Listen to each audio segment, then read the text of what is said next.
crackdown on civil society and the media. Doesn't it justify all of that? First of all, I don't agree with those characterizations. I don't want to go into individual who said what. Hinduism is a way of life. India today is one of the most liberal democracies. I defy you to show me discrimination. You're listening to the next room. You really don't know the people in the next room. You're picking snatches of conversation. And then you are making a judgment or an opinion based on that. Before we end, Minister, I just want to ask you about your government's vision for your country. And I'm going to use a quote from Vivek Agrawal, who's the editor of Foreign Policy magazine. He talks about a new idea of India prevailing. He says Modi's India is substantially different from Nehru's in terms of this idea. Modi defines nationhood through Hinduism. He believes in a powerful chief executive being preferable to a liberal one. It is, says Agrawal, a form of illiberal democracy. Do you believe in that? No, I don't. And I think this is a whole lot of, hogwash. As a fact of the matter is, Mr. Nehru was the first Prime Minister of India. He was deeply impressed with and schooled in the Western liberal system. He did a great job. But today, Mr. Modi inherited an economy which is now not gradually, rapidly transforming. Today, India has got confidence back to its pre-colonial days.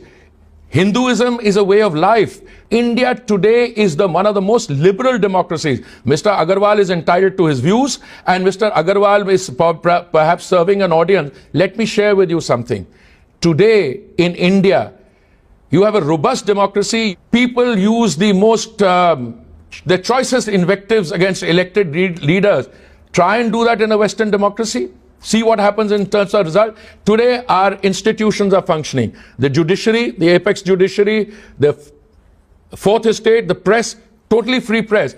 These are hallmarks Minister, you know that journalists in this country do not regard this as a free I don't know which journalists you're talking about. Media. You know that outside observers like Freedom House say that India's system is now only, quote unquote, partly free. That organizations like Human Rights Watch say that the government has escalated a crackdown on civil society and the media. You know all this. I just wonder whether you think all of this is justified to deliver the kind of economic growth plan that Modi says he can deliver. Does it justify all of that? First of all, I don't agree with those characterizations. I don't want to go into individual who said what.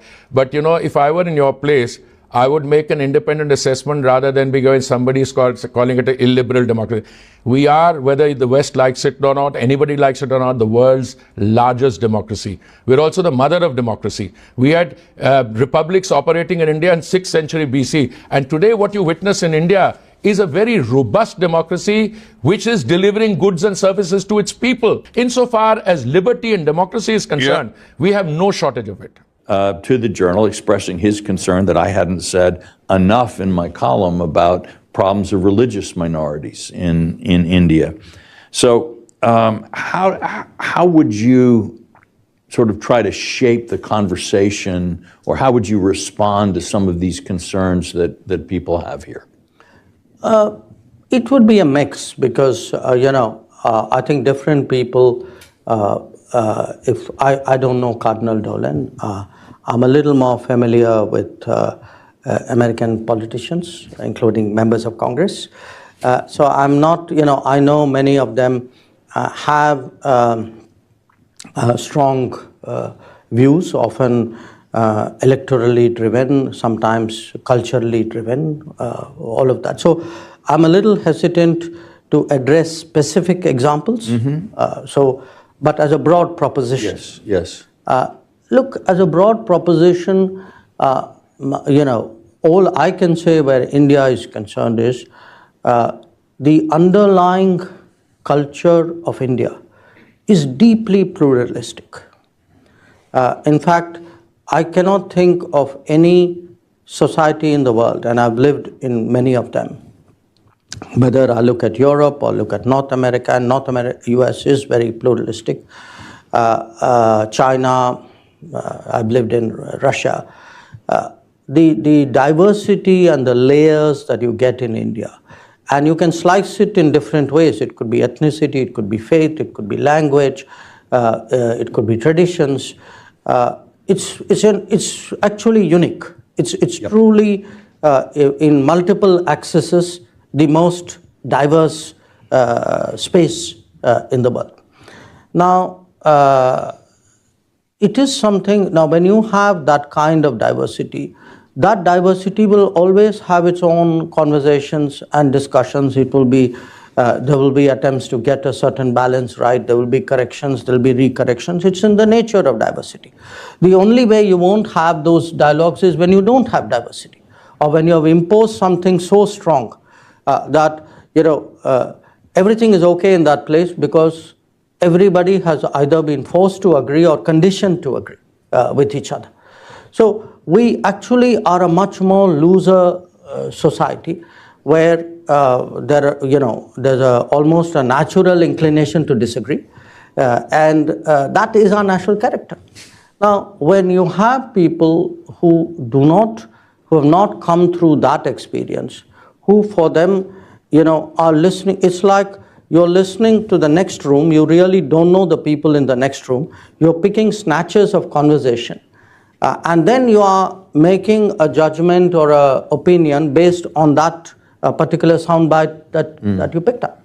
So today, since you brought up the issue of minorities in India, look, what is the test really of fair and good governance, or of the balance of a society? It would be whether in terms of the amenities, the benefits, the access, the rights, do you discriminate or not? You know, and in every society in the world, at some point, there's been some discrimination on some basis. So if you look at India today, it's a society today where there's a tremendous change taking place, because people are the biggest change happening today in India is the creation of a social welfare system in a society which has less than $3,000 per capita income. Nobody has done that in the world before. Now, when you look at the benefits of that, you look at housing, you look at health, you look at food, you look at finance, you look at access, educational access, health access. There's no, I defy you to show me discrimination. I mean, in fact, the more digital we have become, the more in a way faceless the governance has become. Actually, it's become fairer.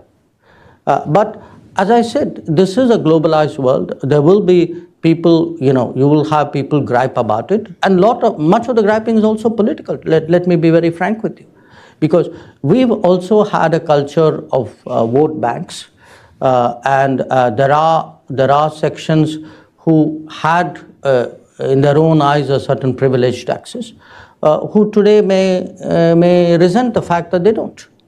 It's a phenomenon with which you are not unfamiliar. I think these will be the turbulence of a democratic society. Okay. Well, now we in the United States have had the experience not only of lectures from India, but lectures from Canada. And, I think... they look at you as the global South. Yeah. It's one of the more interesting relationships